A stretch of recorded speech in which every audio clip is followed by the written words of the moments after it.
Lucky Strike presents the Jack Benny program. But first, here's an important message from the National Tobacco Tax Research Council.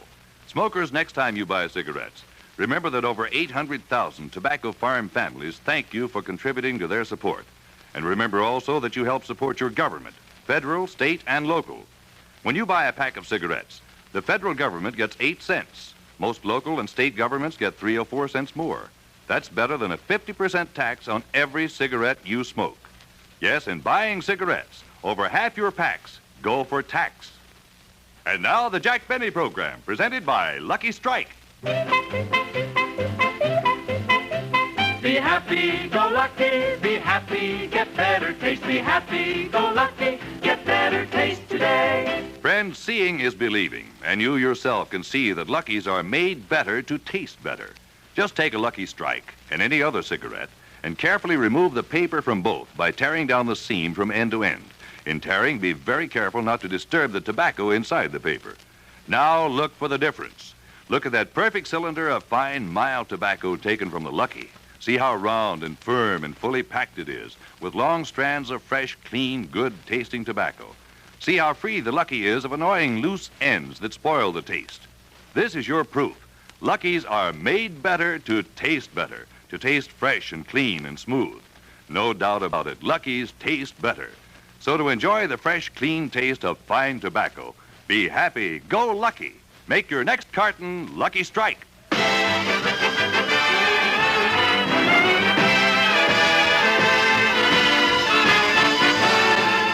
Lucky Strike program starring Jack Benny with Mary Livingston, Phil Harris, Rochester, Dennis Day, and yours truly, Don Wilson.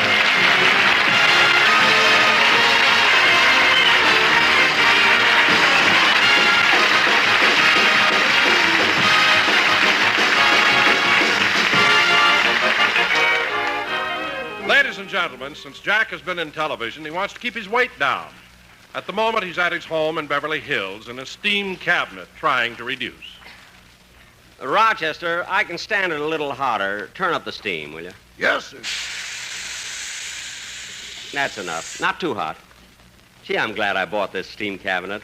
How long have I been in here? About 10 minutes. I hope you're not taking too much. Well, what do the instructions say? Let's see. I'll read them. Men up to 20 years old stay in cabinet not more than a half hour. A half hour? Men up to 25 years, no more than 20 minutes. 20 minutes? Men up to 30 years of age, no more than 15 minutes.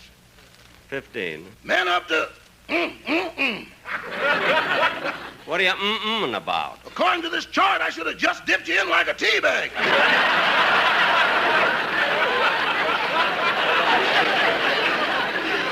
Oh, stop. Gee, it's awfully hot in this cabinet. I think I'll get out. I better not open it for a couple of minutes. Why, haven't I had enough? Yeah, but the potatoes aren't done yet. Oh, darn it. Don't blame me, boss. It was your own idea. As long as we had the heat, you didn't want to waste it. Well... What a time I had talking you out of holding that leg of lamb on your lap. I was just trying to economize, that's all. Anyway, it's too hot. Open it up, will you? I'm getting out. Yes, sir. Phew. Gee, it's good to get out of here. Uh-oh, I'm afraid the heat was on a little too high. Why, am I red? Boss, if you had a pitchfork in your hand, you'd scare me to death. Well, I feel fine. Hand me my robe, Rochester. Yes, sir. I'll get it. Hello? Hello, Jack. Oh, hello, Mary. Jack, the reason I called is that Wednesday I'm giving a little party at my house, and I want to know if you can come. Well, certainly, Mary, thanks. Who else are you having? Well, I'm going to ask the whole cast of our show. Your producer, your writers, and also your... My writers? Yes, I thought you might like to have them there. Why? Well, you want to be the life of the party, don't you? Oh, yes, they are funny looking. Well, I better hang up. I've got a lot of people to call. Bye, Jack. So long, Mary, and thanks. Rochester, next Wednesday night, Miss Livingston is giving a party, so I won't... Rochester! Here I am, boss. Where were you? I heard the postman, so I went to get the mail. Oh, what came? Just some bills circular and your copy of Look magazine. Oh, let me see it. Hey, Rochester, there's a picture of you and me on the cover. On the cover of Look? Let me see it, boss. Yeah! laughing at? I bet I'm the only man in the world who ever had his picture on the cover of a magazine and couldn't afford to buy it.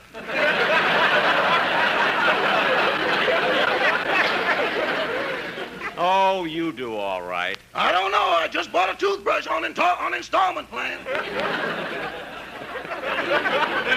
Entallment. What would that mean? Well, that's not my fault. If you saved your... Rochester, see who that is while I finish getting dressed. Yes, sir. Sure and begard, 'tis a pleasure to greet such a fine broth of a lad on this day, the likes of which I haven't seen in years. How do you do? How do you do? Who is it, Rochester? It ain't Mr. Kitzel. Well, who is it? Sure, and 'tis the son of the old sod himself, Dennis Patrick Aloysius Jeremiah McNulty O'Day. Oh, come on in, Dennis. And look, kid, tomorrow is St. Patrick's Day. Aren't you a little early with your brogue? No, I'm practicing. I'll have to talk like this all day tomorrow. You have to talk like that all day? Yeah, if you don't, they rip off your shamrock, take a shillelagh, and break all your Morton Downey records. Oh, well, you know, Dennis, I've always thought that St. Patrick's Day comes at the wrong time of the year. Well, yeah, what do you mean? Well, how can March 17th be dedicated to the wearing of the green when only 2 days before the government takes it all away from you? Now, Dennis, let's stop talking. Just let me hear the song you're going to do on the program. Yes, sir. Hold it, kid. Hello? Hello, Jack. This is Mary again. Oh, what is it, Mary? Well, I called Dennis's house to invite him to my party, and his mother told me he's at your house. Is he there? Yes. Dennis, Mary wants you on the phone. Yeah, these dames, they won't let me alone. Never mind. Just talk to her. Yes, sir. Hello, Mary. Hello, Dennis. Look, I'm having a party on Wednesday night. Would you like to come? On Wednesday? Yes. Do you mind if I bring my neighbor, Hetty Lamar? Your neighbor, Hetty Lamar? Yeah. Dennis, I happen to know Hetty Lamar lives in Benedict Canyon, and you live in Westwood. Oh, yeah, Hetty Lamar's house is right next to mine. Since when? Ever since the rain.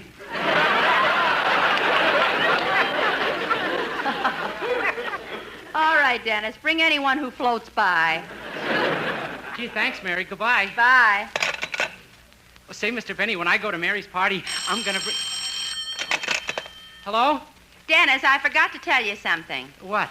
Don't drive Jack nuts. Just sing your song. Okay. Dennis? Quiet, I'm gonna sing. Oh, well, go right ahead.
Is that little brook still leaping there?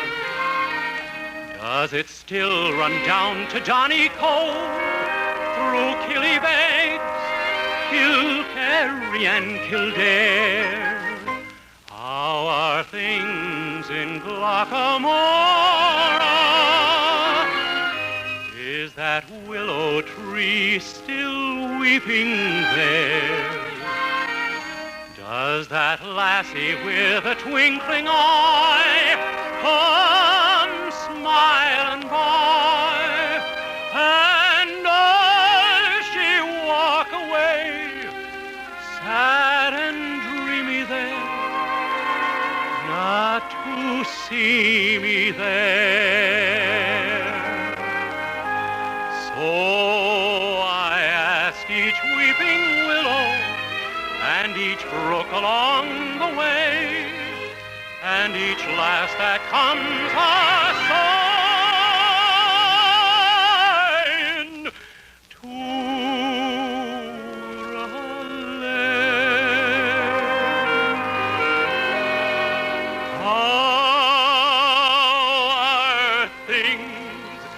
in Glockamora this fine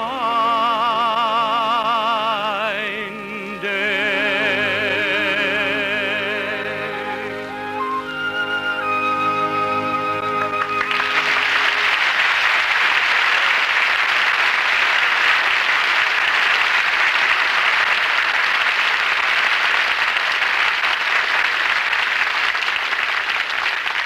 Well, Dennis, you certainly picked an appropriate song for St. Patrick's Day.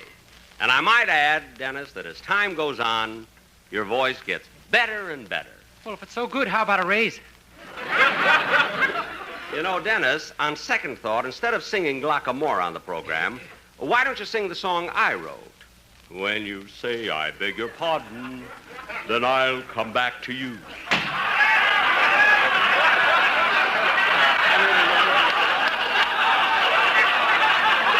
I couldn't remember the melody of my own song.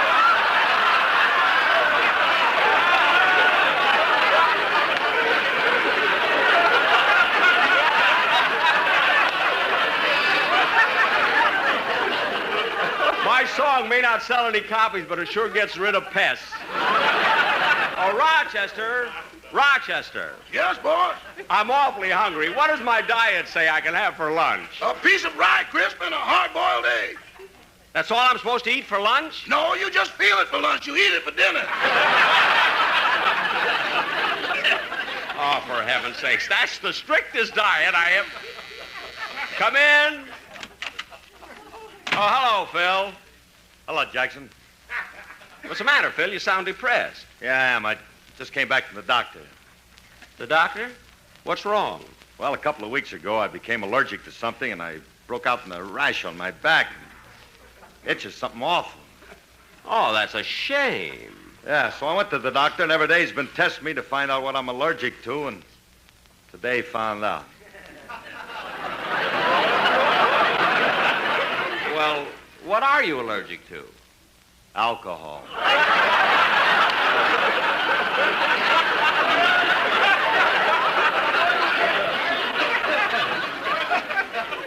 No.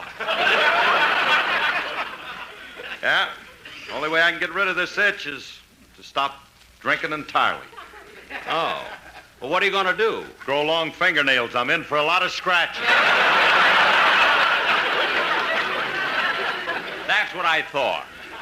Hey, by the way, Jackson, I've been meaning to tell you, I saw you on TV last week, and, man, you look wonderful. Well, thanks, Phil, but I don't deserve all the credit. I had the best makeup man in the country. Oh, really? Yes, he's the same one who made up President Truman for his last television speech. Yeah, hold it a minute. Why would President Truman want to use makeup? Phil, if you were asking for $8 billion, you'd want to look good, too.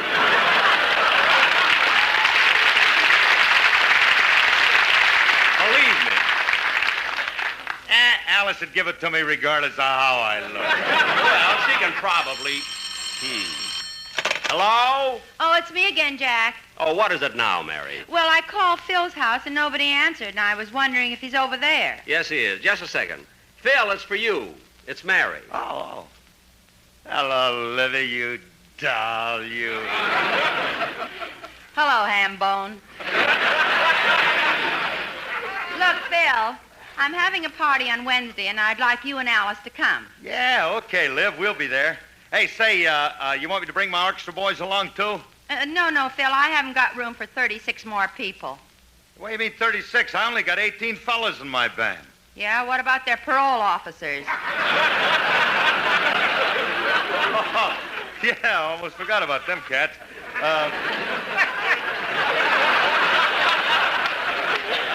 Look, Mary,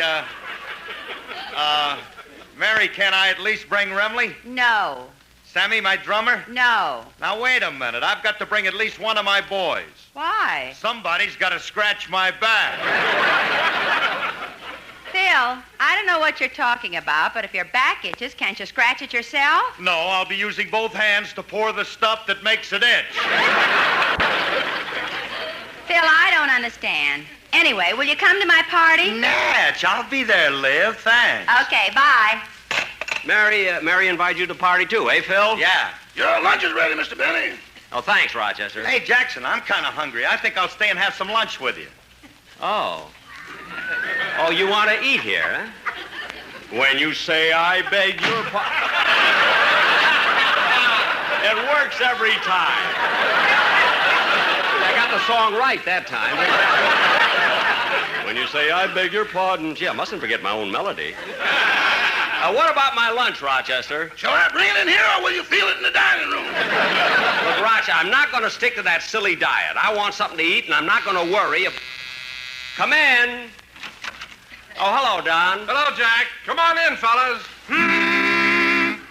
Well, Don, since you brought the sportsman with you, I suppose you want me to hear the commercial they're going to do, huh? Oh, yes, Jack, you'll be proud of this one. We stayed up all night and really came up with something sensational. Well, good. But, Don, I had a number I wanted the boys to do a commercial on. You know that new song called Cry? Cry? While they're singing Be Happy, Go Lucky? I ought to slap your face. Oh, well, Don, what's the song you have prepared? Well, since tomorrow's St. Patrick's Day, we're going to do a medley of Irish songs. Oh, that's fine. Who gave you the idea? Dennis. Okay, let's hear it, boys.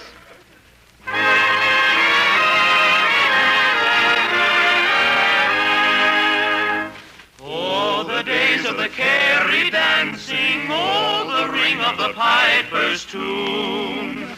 Oh, for one of those good old luckies, what has happened to F.E. Boone? You can have your carry dancing, I'll stay home with a lucky strike, made of light and fine tobacco, that's the smoke for Pat and Mike.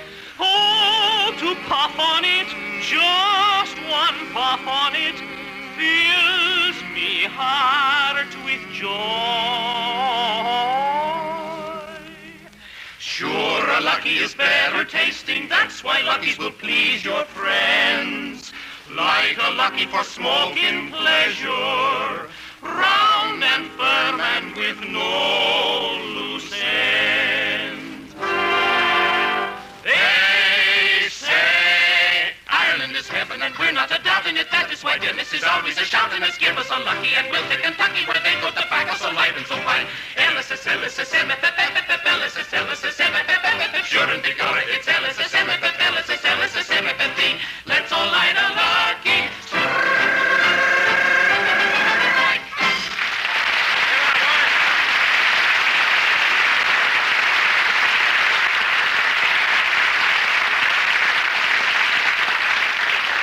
Don, that was very good. And on the next show, I'd like you and the sportsman to make a commercial out of the song I wrote. When you say, I beg your...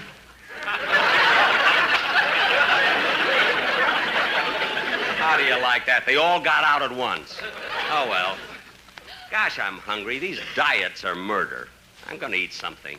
Oh, Rochester, come here a minute, will you? Yes, boss. Look, Rochester, I'm really hungry. What's in the refrigerator? Dennis Dave. What? When he left, he opened the wrong door. Oh, well, leave him there for a while. I don't want to hear his explanation of how it happened. Anyway, Rochester, just make me a sandwich out of, Boss, why are you staring out the window? What? Why are you staring out the window? Those two men across the street. They just stepped off the curb and they're coming this way.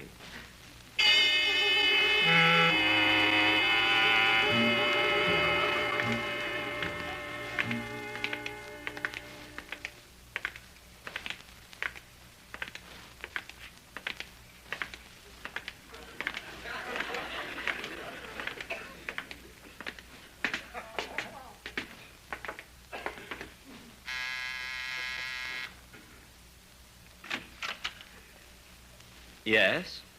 We're from the Income Tax Department.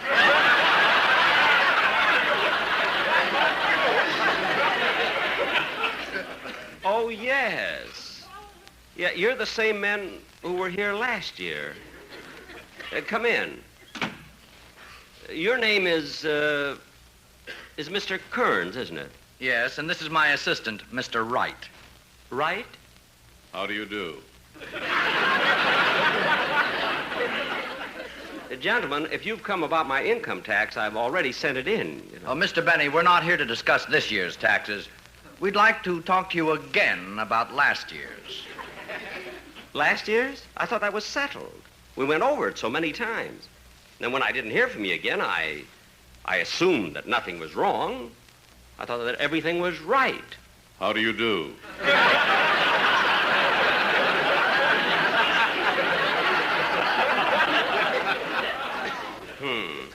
Mr. Benny, we're still trying to help you. Help me? And we feel that you must have made a mistake in your last year's return. A mistake? Yes, we can't understand how a man who earned over $300,000 could only spend $17 for entertainment.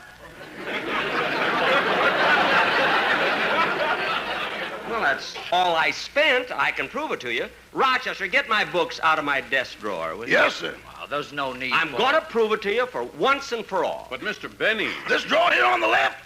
No, the right. how do you do? Now cut that out! For heaven's sake! Mr. Benny, no one shouts at a tax collector.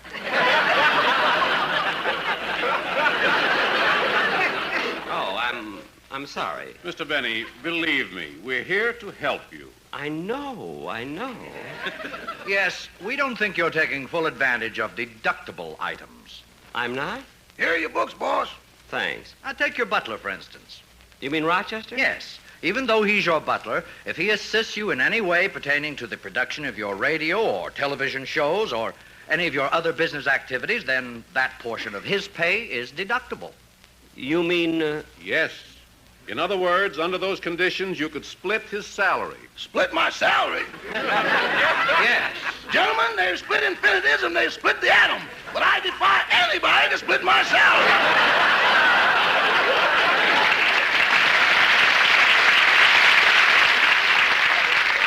Rochester, this is no time... Just a moment, Mr. Benny. Rochester, are you inferring that your salary is that small? Well, in Santa Anita colloquialisms, it starts off pretty good, but something always happens to it coming around the far turn.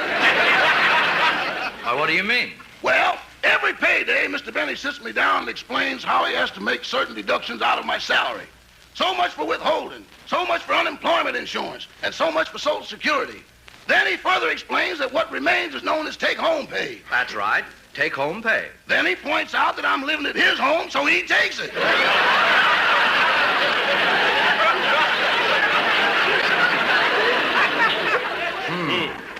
Mr. Benny, is that right? How do you do? I can play that game too, brother. Mr. Benny, I just looked in the book that Rochester brought you, and there's an item that interests me. Which item is that? This one here. Income from violin engagement, approximately $3. Yes, I filled in that entry myself. But why is it approximately $3? Well, I was playing my violin at the opening of a butcher shop, and they gave me 2 pounds of meat. They gave you 2 pounds of meat for playing your violin? They didn't give it to him. Somebody hit him with a round steak. Well, I brought it home. What's the difference? That brings up a point, Mr. Benny. If you receive revenue playing your violin, then the money you spend on its upkeep and repair is deductible. It is? Yes. You see, Mr. Benny, we're trying to help you. I know. For instance, Mr. Benny, how many strings do you buy for your violin? Rosin, pegs, bridges, repairing your bow, and so forth. Well, I don't know. You see, I get everything through my violin teacher. He keeps track of all that. Well, in that case, in order to help you, would you mind if we talk to your violin teacher? No, not at all. His name is Professor LeBlanc. His address is 6212 Iman Avenue. It's on the other side of town. We'll find it. Come on, Joe.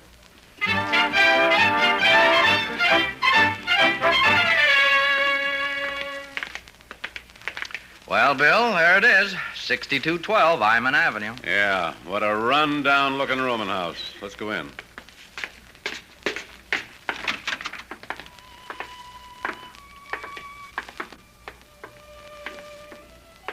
Well, here's his room. Professor LeBlanc, violin teacher. Yeah. Professor LeBlanc? Oui. We're from the Income Tax Department. Income tax? Income tax.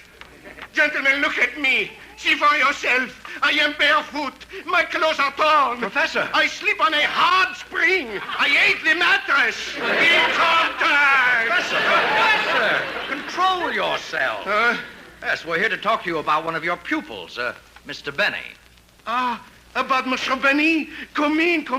Perhaps I can help you send him to the Bastille. No, Professor. We just want to find out how much money Mr. Benny spent on his violin. Money? Yes. Don't you have any books? Oui. I have written 3 books about Monsieur Benny, but the publishers would not believe them. No, we mean records, financial records. We want to know what expenses Mr. Benny's incurred in the upkeep of his violin. Oh, that I do not know. I just charge him so much for the lesson, and that includes everything. Oh, well, perhaps we could break that down. How much do you charge him for the lesson? Well, he is supposed to give me $2. But before every lesson, Monsieur Benny sits me down and explains how he has to make certain deductions out of my salary. So much for withholding, so much for unemployment insurance, and so much for Social Security. Then he further explains that what remains is known as take-home... Come on, Bill. We've heard this before. Yes. Thank you, Professor LeBlanc. You're welcome, gentlemen. Oh, by the way, Professor, we've never heard Mr. Benny play the violin. How does he sound? Sound? Well, gentlemen, let me explain. The strings on a violin are made of catgut, and the violin bow is made from horse hair. Mm-hmm. So if you want to know how Monsieur Benny violin playing sounds, think of a cat being stepped on by a horse.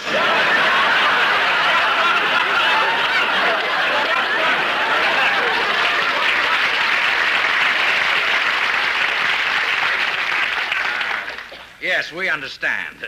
Well, goodbye, Professor LeBlanc. Goodbye, gentlemen.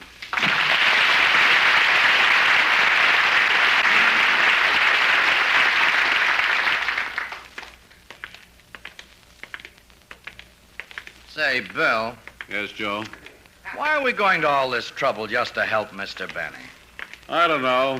There's something about those big blue eyes that gets you. Yeah, I guess so. Jack, we'll be back in just a moment, but first... Be happy, go lucky, get better taste today. Friends, seeing is believing, and you can see for yourself clearly and beyond any doubt that Lucky's are made better to taste better. Carefully remove the paper from a Lucky Strike by tearing down the seam from end to end. In tearing, be very careful not to disturb the tobacco inside the paper. Then gently lift out the cylinder of fresh, clean, fine tobacco. Now, in exactly the same way, remove the tobacco from any other cigarette. Compare it with a perfect cylinder of fine, mild tobacco taken from the Lucky. See how round and firm and fully packed the Lucky is, with long strands of fresh, clean, good-tasting tobacco. See how free the Lucky is of excessive air spaces, hot spots that burn harsh and dry. There is your proof that Lucky's are made better to taste fresh and clean and smooth. Remember, in a cigarette, it's the taste that makes the difference. So to enjoy the fresh, clean taste of fine tobacco, be happy, go Lucky. Make your next carton Lucky Strike. Be happy, go lucky strike today. Good night, everybody. The Jack Benny program is brought to you by Lucky Strike, products of the American Tobacco Company, America's leading manufacturer of cigarettes. This is the CBS Radio Network. You've been listening to the OTR Gold Network. Find more classic radio at otrgold.com.